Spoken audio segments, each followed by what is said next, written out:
हाँ जी, सत श्री अकाल दोस्तों, नमस्ते। दोस्तों, जब से ये किसान आंदोलन शुरू हुआ है, पिछले 2 हफ्तों से मेरे दिमाग में सिर्फ़ एक ही बात घूम रही है और वो है डब्ल्यूटीओ, डब्ल्यूटीओ और डब्ल्यूटीओ। डब्ल्यूटीओ के बारे में पहले मुझे इतना नहीं मालूम था, सिर्फ़ इतना पता था कि हाँ, ये एक विश्व व्यापार संस्था है जो किन्हीं देशों में आपस में व्यापार करने के लिए उनके बीच में जो टैक्सेस लगते हैं और जो भी रूल्स एंड रेगुलेशंस बनते हैं, तो उनसे जो झगड़े होते हैं उनका निपटारा करने के लिए ये एक संस्था बनाई गई थी, विश्व व्यापार संस्था, जिसे हम इंग्लिश में वर्ल्ड ट्रेड ऑर्गेनाइजेशन भी बोलते हैं। और एक्चुअली इसके बारे में मेरी जानने की इच्छा इसलिए हुई क्योंकि मैंने देखा कि किसान आंदोलन के बारे में दोनों पक्ष के बीच में कोई फ़ैसला नहीं हो पा रहा है। लगभग 7-8 बैठक हो चुकी हैं और सरकार डेट पे डेट दी जा रही है कि हम ये आंदोलन रद्द नहीं करेंगे, आप और कोई बात कर लो, संशोधन की बात कर लो। और अभी किसान नेता कह रहे हैं कि नहीं, हमें ये बिल रद्द ही करवाना है, चाहे जो हो जाए, हम रद्द करवाए बिना यहाँ से जाएंगे। तो इसीलिए मेरी ये जानने की इच्छा हुई कि आखिर सरकार इस कानून को रद्द क्यों नहीं करना चाहती और इस कानून को रद्द करने से देश को कोई नुकसान भी नहीं है। और जो लोग कह रहे हैं कि बाकी स्टेट्स को तो दिक्कत नहीं है, सिर्फ पंजाब हरियाणा को ही दिक्कत क्यों है, तो इसकी वजह भी मैं आपको बता देता हूँ। पंजाब हरियाणा में अभी सिर्फ मंडी सिस्टम चल रहा है, बाकी स्टेट्स में मंडी सिस्टम लगभग ख़त्म हो चुका है और बाकी स्टेट्स के लोग भी धीरे धीरे जुड़ रहे हैं। हाँ, वो बात अलग है कि बीजेपी सपोर्टर्स को वो नहीं दिखाई दे रहे हैं, लेकिन धीरे धीरे दिखाई देंगे, आई एम श्योर। तो मेरा आज बोलने का मोटिव यही है कि हम थोड़ा डब्ल्यूटीओ के बारे में जानें, चाहे हम किसी भी पार्टी से बिलोंग करते हैं। डब्ल्यूटीओ के बारे में जानना हमारे लिए बहुत ज़रूरी है, उनकी पॉलिसीज़ को जानना बहुत ज़रूरी है।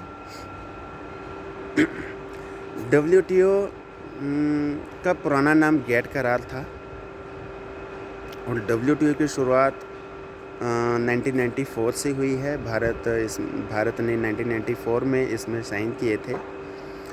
और मैं जो बात हमेशा बोलता हूँ कि दूरदर्शी बनो, तो ना तो हमारे लोग दूरदर्शी हैं और ना ही इंडिया की गवर्नमेंट दूरदर्शी है, क्योंकि 1994 में ये इस गैट करार पे इंडियन गवर्नमेंट ने साइन किया था। पीवी नरसिम्हा राव की सरकार थी तब, और आज 26 साल बाद देख लो ये क्या रिज़ल्ट निकल रहा है। क्योंकि ये जो सब्सिडियां ख़त्म हो रही हैं, ओपन मार्केट की जा रही है, एमएसपी ख़त्म करने की बात हुई थी बिल में। अभी तो खैर सरकार कह रही है कि ख़त्म नहीं होगी, लेकिन शुरू में बिल में था कि किसान जो चाहे रेट पे ओपन मार्केट में बेचे और मंडी व्यवस्था भी की कोई ज़रूरत नहीं है अब, मतलब सरकार ख़रीद नहीं करेगी। तो क्यों सरकार हर डिपार्टमेंट को प्राइवेट करने जा रही है? इसके बारे में मैंने बहुत सोचा और सोचने के बाद एंड में रिज़ल्ट मुझे मिला डब्ल्यूटीओ की पॉलिसीज़ जब मैंने पढ़ी, गैट करार की पॉलिसीज़ जब मैंने पढ़ी, तो मुझे ये एहसास हुआ कि उनकी पॉलिसीज़ की वजह से ही हमें अब सब्सिडियां ख़त्म करनी पड़ रही हैं, धीरे धीरे कम करेंगे। जैसे कि गैट करार की शर्तों में लिखा हुआ है कि आप अभी जितनी सब्सिडी दे रहे हो उसे 24% कम करो, फिर नेक्स्ट ईयर जो बच जाएगी उससे 24% कम करो, फिर नेक्स्ट ईयर और जो बच जाएगी उससे 24% कम करो। मतलब धीरे धीरे 6-7 साल में आप जो सब्सिडीज़ दे रहे हो अपने एग्रीकल्चर को वो ख़त्म करो।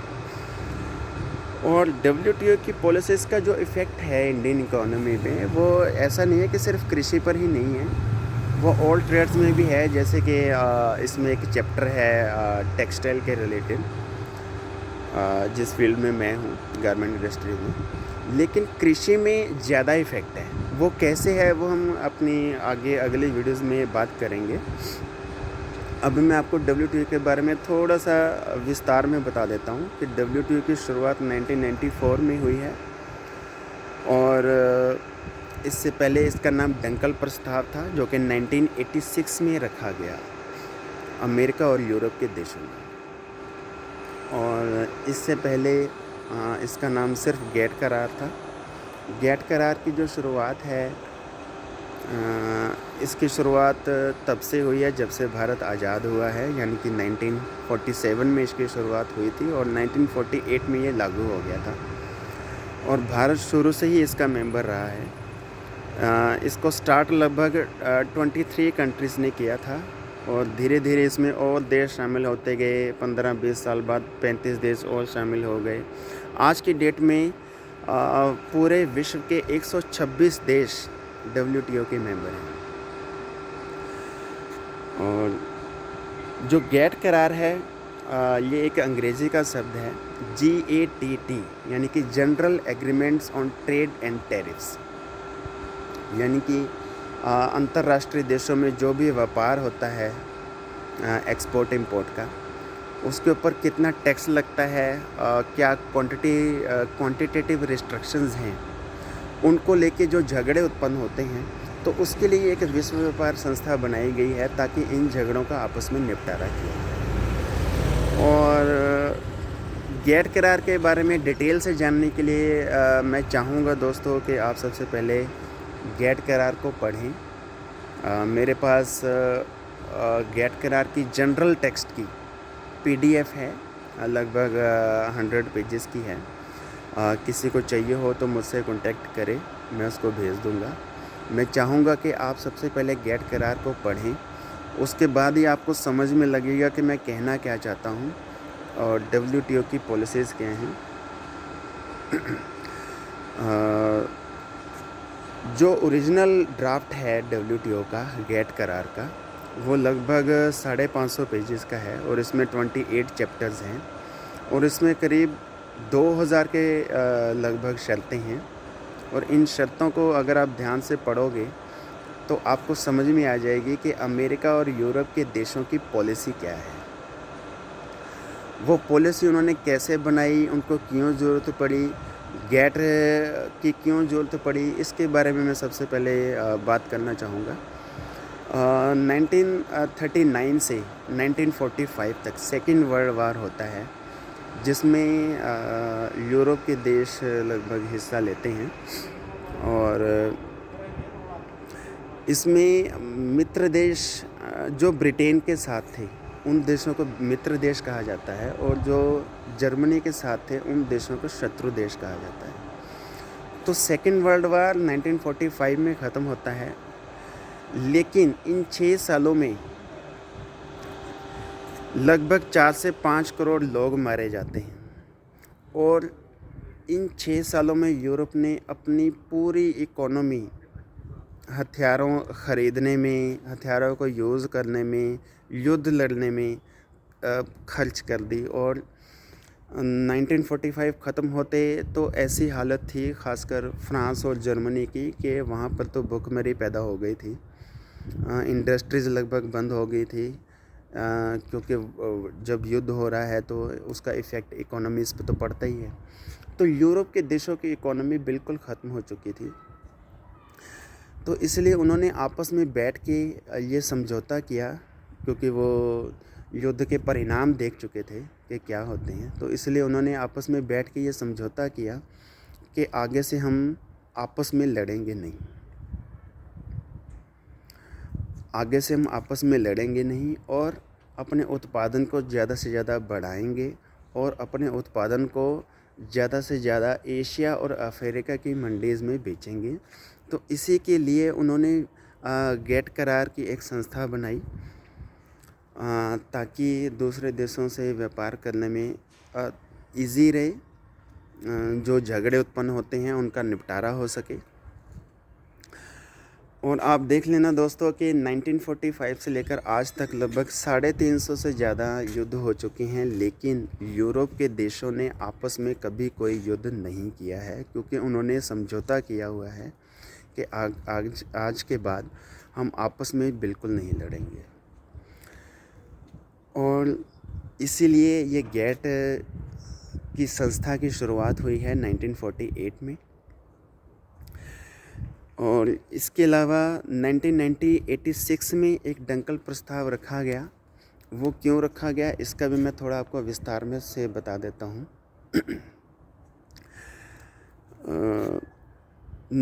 लगभग 70-80 के दशक में अमेरिका और यूरोप की मार्केट्स में रिसेशन आ गया था, जो कि आपने देखा होगा 2008 में भी अमेरिका में रिसेशन आया था। तो वो रिसेशन आने की वजह क्या होती है? क्योंकि अमेरिका और यूरोप के देशों की ये रणनीति रही है, ये प्लानिंग रही है कि उत्पादन तो ज़्यादा से ज़्यादा करो, यानी कि उनकी पॉपुलेशन के हिसाब से वो उत्पादन ज़्यादा करते हैं। आप देखा होगा कि यूरोप के देश में कुल मिलाकर लगभग दुनिया में 50 करोड़ लोग होंगे मुश्किल से, अगर पूरी दुनिया की आबादी 7-8 मिलियन है तो। और वो माल बना लेते हैं उनसे दुगना, तो इसीलिए खपत होती नहीं है उनकी कंट्रीज़ में। तो उनको वो जो माल है अपना वो कहाँ बेचें, इस बात की चिंता होती है। तो इसलिए उन्होंने एक पॉलिसी बनाई है कि उत्पादन को बढ़ाते जाओ, बढ़ाते जाओ, बढ़ाते जाओ, खपत हो या चाहे ना हो। और अगर खपत ना हो उनके अपने लोगों में, तो जो उनका अतिरिक्त बच जाता है प्रोडक्शन, जिसको सरप्लस बोलते हैं इंग्लिश में, उसको एशिया और अफ्रीका की मंडी में ज़्यादा से ज़्यादा बेचा जाए। तो इसीलिए गेट करार की ज़रूरत पड़ी, इसीलिए डंकल प्रस्ताव की ज़रूरत पड़ी, ताकि अपने माल को और ज़्यादा से ज़्यादा ईज़िली बेचा जाए। क्योंकि पहले क्या होता था कि हर देश एक क्वांटिटिव रिस्ट्रिक्शन लगाता था कि इतना माल ही आप हमारी कंट्री में बेच सकते हो, इससे ज़्यादा नहीं बेच सकते। भारत भी ये रिस्ट्रिक्शंस लगाता था। या अगर कोई देश किसी कंट्री का माल नहीं लेना चाहता तो वो उसके ऊपर टैक्स इतना लगा लेता है कि मंडी में आते आते वो चीज़ इतनी महंगी हो जाती है कि हर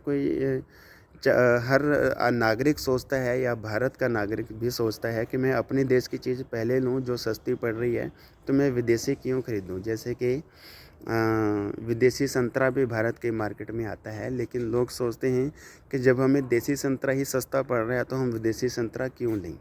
भारत के व्यापारियों की बात कर रहा हूँ। और ये सिर्फ भारत की ही बात नहीं है, पाकिस्तान की भी बात है, बांग्लादेश की भी बात है, इंडोनेशिया, थाईलैंड, इथोपिया, जो भी एशिया के देश हैं, सभी यही चाहते हैं कि पहले हमारे घर में जो उत्पादन होता है उसकी खपत हो, बाद में हम विदेशी माल खरीदेंगे। और अमेरिका और यूरोप इसी पॉलिसी के तहत उन्होंने गेट की जो नियम कायदे कानून हैं उनको बड़ी ही चतुराई से और बढ़ाने की कोशिश की है। उनमें बदलाव लाया गया है ताकि उनका माल ज़्यादा से ज़्यादा बिके और एशिया और अफ्रीका की मंडी को ओपन मार्केट किया जाए। WTO का जो इफ़ेक्ट है वो सिर्फ कृषि पर ही नहीं है, ऑल ट्रेड्स में भी है। जैसे कि टेक्सटाइल पे भी है, टेक्सटाइल का रिलेटेड भी एक चैप्टर है उन 28 चैप्टर्स में से। ऐसे और भी चैप्टर्स हैं, टिप्स का एक चैप्टर है। तो ये टोटल करके 28 चैप्टर हैं, लेकिन कृषि पे इसका ज़्यादा इफ़ेक्ट है। वो क्या इफ़ेक्ट है उसके बारे में अगले वीडियोज़ में बात करेंगे। आज के लिए बस मैं सिर्फ आपको यही कहना चाहूँगा कि आप एक बार गेट करार ज़रूर पढ़ें, आपको समझ में आ जाएगा कि अमेरिका और यूरोप की पॉलिसीज़ क्या है। दोस्तों, बचपन में मैं यही सोचता था कि ग्लोबलाइजेशन का ज़माना है, तो हमें ज़्यादा से ज़्यादा विदेशियों से हाथ मिला के चलना चाहिए, अंतर्राष्ट्रीय बाज़ार से हमें सहयोग करना चाहिए। लेकिन जब मैंने गेट करार की शर्तों को पढ़ा और जब मैंने उनकी चतुराइयों को महसूस किया, तो मुझे ये महसूस हुआ है कि ग्लोबलाइजेशन आगे चलकर नुकसानदायक साबित होगा। तो दोस्तों, आज के लिए बस इतना ही। सत श्री अकाल, नमस्ते, आदाब।